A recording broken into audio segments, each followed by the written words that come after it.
안녕하십니까. 카드력대 황웅주입니다. 저는 오늘 무수정체 안의 여러가지 2차적 인공성체 삽입법들에 대해서 말씀드리도록 하겠습니다.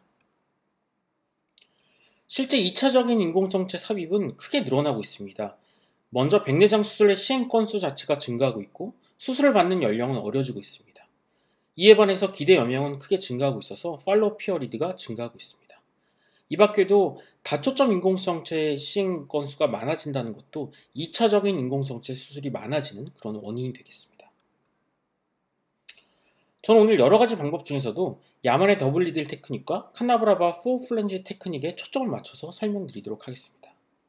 먼저 야만의 더블 리들 테크닉 같은 경우에는 3피스 IOL의 햅틱을 리드를 통해서 공막 밖으로 끄집어내고 플랜지를 만드는 수술이 되겠습니다. 국내에 소개되어 있는 센서 아이올 같은 경우에는 기존의 다른 3체형 인공성체보다 햅틱이 두껍습니다. 따라서 30게이지 니들로는 이 햅틱을 밖으로 끄집어낼 수 없게 되겠고요. 27게이지 니들이 사용이 필요하게 되겠습니다. 야만의 테크닉에서 가장 어려운 점은 스클라 터널을 만드는 점입니다. 터널의 길이가 지나치게 짧게 되면 아이올 디스로케이션이 발생할 수 있게 되겠고, 반대로 너무 길게 되면 수술 중에 코니얼 링클링이 생겨서 수술 시야 확보가 어려워지는 단점이 발생하게 되겠습니다. 저 개인적으로는 픽세이션 로케이션은 림부스에서 2mm 지점을 선호하고 있고, 니들의 경우에는 27게이지 니들을 0.7에서 1mm 정도 90도로 꺾어서 사용하고 있습니다. 산동이 잘 안되는 경우라면 이 꺾는 길이를 좀 더 크게 해야 되겠죠. 그리고 꺾은 니들의 홀을 확인해 가면서 림발 플레인에 평행하게 터널을 만들게 되겠고, 이때 한 9시에서 11시 방향, 그리고 3시에서 한 5시 방향을 간다는 느낌으로 터널을 만들고 있습니다. 제가 수술했던 케이스가 되겠습니다. 잘 산동은 안 되었던 케이스인데요. 먼저 코엑시알 빔을 보면서 센터링을 표시하고 토링 마커를 통해서 지점을 표시합니다. 이후에는 2mm 되는 지점을 양쪽에서 표시하고 앞에서 말씀드린 방법으로 니들을 90도로 꺾게 되겠습니다.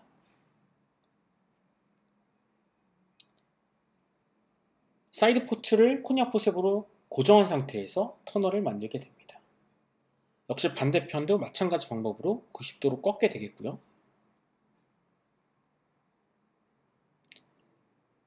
사이드 포트를 여전히 고정한 상태에서 양쪽으로 대칭되는 그런 터널을 만들게 되겠습니다.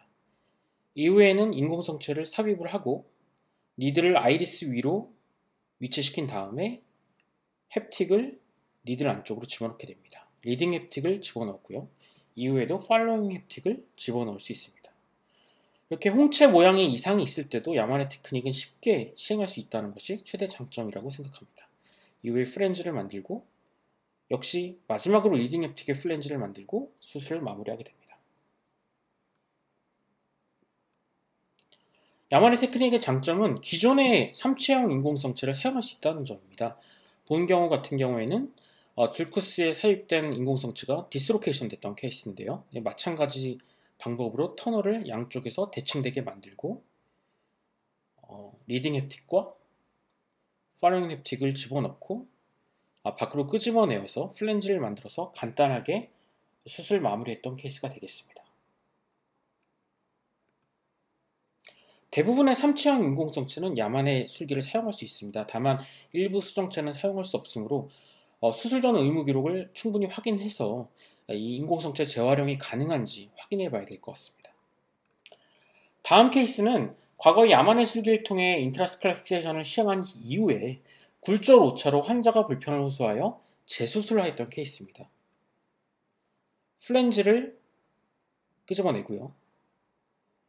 플랜지 끝을 컷한 후에 한쪽 햅틱을 먼저 안테리어 챔버로 이동시켜서 안전한 수술을 도모합니다. 반대편도 마찬가지로 햅틱을 자른 이후에 안테리어 챔버 이동시키고요. 이 경우에는 6mm 인시전이 기존에 만들어져 있어서 기존에 만들었던 터널을 통해서 아이올을 제거하고 기존의 스크랄 터널을 그대로 활용해서 27게이지 니들을 삽입하게 됩니다. 처음에 만들 때보다 훨씬 더 이렇게 스무스하게 들어갈 수가 있고요. 이후엔 인공성체를 삽입을 하고 마찬가지 방법으로 햅틱을 니들 안으로 집어넣고 양쪽으로 끄집어내는 과정을 거치게 됩니다. 본 케이스의 경우에는 여러 번의 수술을 거치고 현재는 환자가 만족하는 상태입니다. 야만의 픽세이션은 디스크와도 동시에 시행할 수 있습니다. 본 케이스에서 먼저 과거에 문제가 있던 인공성체의 위치를 확인하고 6mm의 메인 인시전을 만든 다음에 수정체를 밖으로 꺼냈습니다. 이후에는 앞과 같은 과정을 통해서 새로운 3피스 인공성체를 공막에다 고정합니다.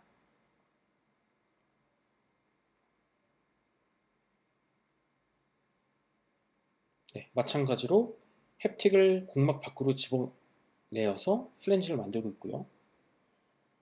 안테리어 비트렉토미 이후에는 수처를 통해서 인시전 사이트를 3mm로 조절했습니다. 이후에 디색 플랩을 부싱 그라이를 통해서 안구 안으로 집어넣습니다. 이때 에어를 넣는 게 중요한데요. 야만의 픽세이션의 경우에는 뒤에 워낙 수정체가 튼튼하게 고정이 되어 있기 때문에 충분한 양의 에어를 쏴도 전혀 걱정 없이 수술을 마무리할 수 있다는 장점이 있게 되겠습니다. 다음은 칸나브라바 테크닉에 대해서 말씀드리겠습니다. 왼쪽에 보시는 모식도가 칸나브라바가 초기에 제시했던 개념도가 되겠는데요. 5.0 프로그램의 경우에는 기존의 말브란 루이스 아브 익스터너 테크닉에 쓰이는 테너 프로그램보다 한 100배 정도 그 장력이 강하다고 합니다. 그래서 조금 더 안전하게 수술 시행할 수 있다는 장점이 있게 되겠고요. 수술 자체가 굉장히 직관적이고 센트레이션이 굉장히 좋고, 그 다음에 특히 이제 멀티포칼 IOL이나 토이리가 IOL 같은 프리미엄 IOL을 사용할 수 있다는 가능성이 있다는 점에서 주목을 받았습니다. 칸나브라 픽세이션에는 4개의 홀이 있는 플레이트 햅틱 IOL은 뭐든지 사용할 수 있습니다. 기존의 H자 모양의 클라레 IOL 뿐만 아니라 X자 모양의 아티스 IOL도 충분히 사용할 수 있고, 이 밖에도 다른 IOL도 X자 모양 IOL을 사용할 수 있습니다. 보통의 5.0 프로에는 27게이지 니들에 통해서 도킹하여서 사용을 해왔는데요. 저는 개인적으로는 6.5 프로렌을 30게이지 니들에 넣어서도 충분히 수술이 가능한 것 같습니다. 플랜지 간의 거리에 대해서는 숫자마다 차이가 있습니다. 저는 개인적으로는 플랜지의 노출을 막기 위해서 플랜지 간의 거리를 2mm로 가능하게 작게 하는 것을 선호하고 있습니다. 오른쪽 보시는 사진과 같이 플로렌의 배치가 타원형의 모양을 이루어야지 눈 안에서 이런 모양이 되겠죠. 이 경우에 펴지는 힘이 밖으로 향하게 되면서 플랜지의 노출을 막을 수 있다고 보고 있습니다. 플로렌의 햅틱 통과 방향은 U-쉐입이나 인버티드 U-쉐입 모두 가능하다고 생각합니다. 다만 두 경우에 있어서 IOL의 위치가 좀 달라질 수 있으므로 여기에 대해서 주의를 해야 되겠고요. 저 같은 경우는 리딩 햅틱을 먼저 고정을 하고 팔로잉 햅틱은 IOL을 안구내에 삽입한 이후에 고정하기 때문에 인버티드 U-쉐입을 양쪽의 대칭성을 위해서 선호하고 있습니다. 칸나브라바 술기를 활용한 그런 수술 비디오가 되겠습니다. 먼저 6.5 프로렌을 30게이지 니들 안으로 집어넣습니다. 이후에는 30게이지 니들을 2mm 지점에서 안쪽 집어넣는데, 이때 27게이지 니들을 비스듬하게 통과시킬 때보다 훨씬 더 쉽게 통과가 됩니다. 이후에는 인트라큐러 포셉을 통해서 프로렌을 빼내고요. 인젝터 안으로 집어넣습니다. 인젝터 안으로 집어넣은 프로렌을 인공성체 리딩 햅틱 두 군데를 이렇게 통과하도록 조작합니다. 이후에는 인젝터를 이제 삽입을 하기 위한 상태로 전 상태로 만들고요. 메인 인션 사이트를 2.2mm로 크게 넓힙니다. 메인 인션 사이트를 통해서 플랜을 집어넣어서 역시 마찬가지 방법으로 30게이지 니들을 통해서 밖으로 끄집어내게 됩니다.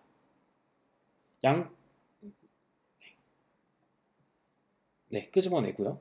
양쪽에 플랜을 적절히 당기면서 수정체를 안구 내로 인젝터를 사용해서 집어넣습니다. 팔로잉 햅틱이 펴지는 것을 이제 확인해야 됩니다. 그 이후에는 30게이지 니들의 끝이 햅틱의 홀을 통과하도록 하고 역시 프로렌을 니들 안으로 집어넣습니다. 반대편도 마찬가지 과정을 이제 거치면 되겠고요.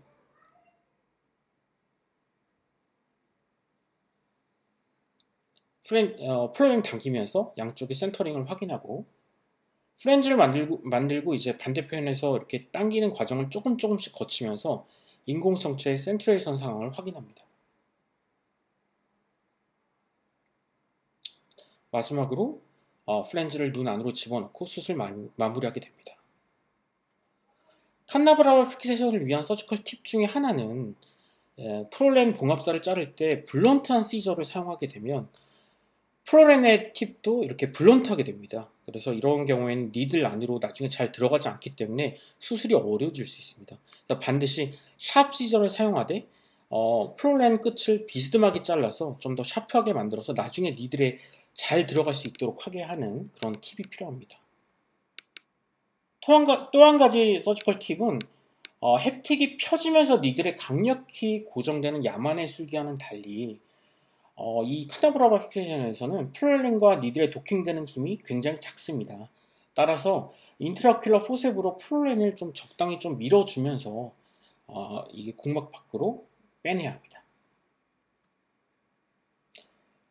또 플랜지를 만든 이후에는 반대편에서 좀 이렇게 당겨주면서 플랜지를 충분히 결막 안으로 집어넣고 또 이쪽도 자른 후에 플랜지를 만들어 줘야지 수술 후에 결막 밖으로 플랜지가 노출되는 것을 막을 수 있다고 생각합니다.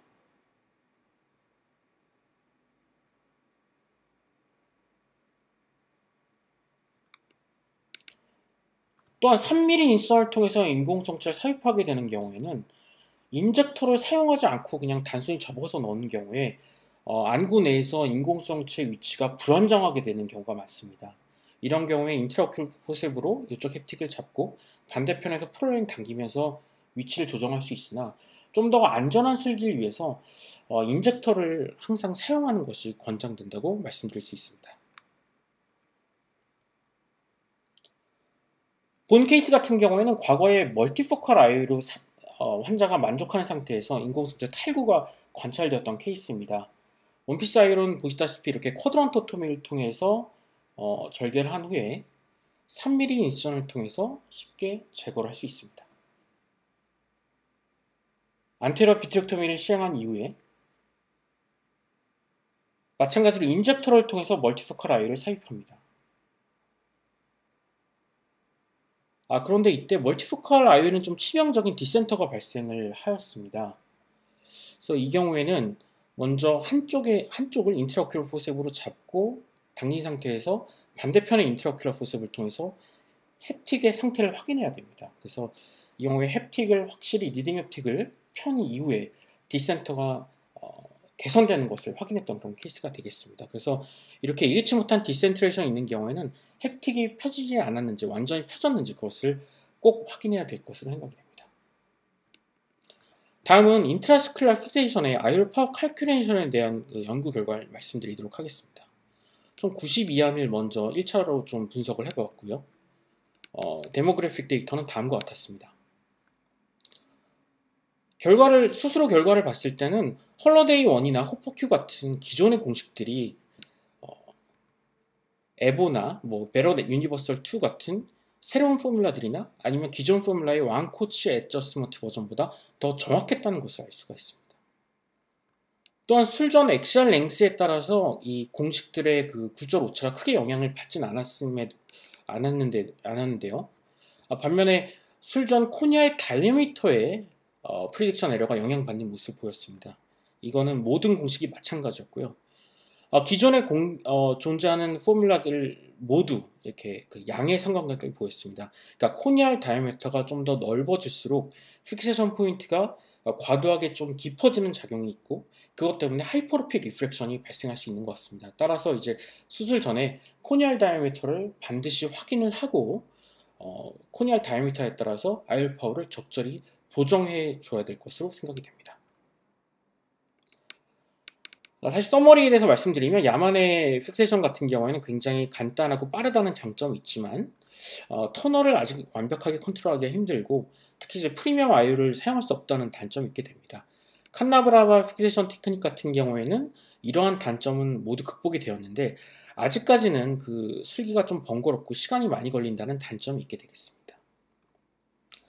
야만의 픽세이션 같은 경우에는 앞으로 이제 아이올 파워를 적절히 보정하는 그런 알고리즘의 개발이 필요하다고 생각이 되고 칸나브라바 테크닉의 경우에는 햅틱의 통과 방향에 따른 ELP의 변화라던가 수술 후 굴절력의 변화에 대한 연구가 필요하다고 생각이 되고, 특히 이제 포플렌지 테크닉에 도움이 되는 서지컬 인스트루먼트의 개발이 필요하다고 생각이 됩니다. 또한 스크래픽세이션 전용으로 여러 가지 그런 인공성체들이 개발 중에 있는 것으로 알고 있습니다. 앞으로도 여기에 대한 연구가 같이 병행되어야 할 것으로 생각이 됩니다. 특히 2차적인 인공성체 수술은 이제 망막 파트에서 시행하게 되는 경우가 많고, 제가 하더라도 망막 교수님들의 도움이 필요한 경우가 많습니다.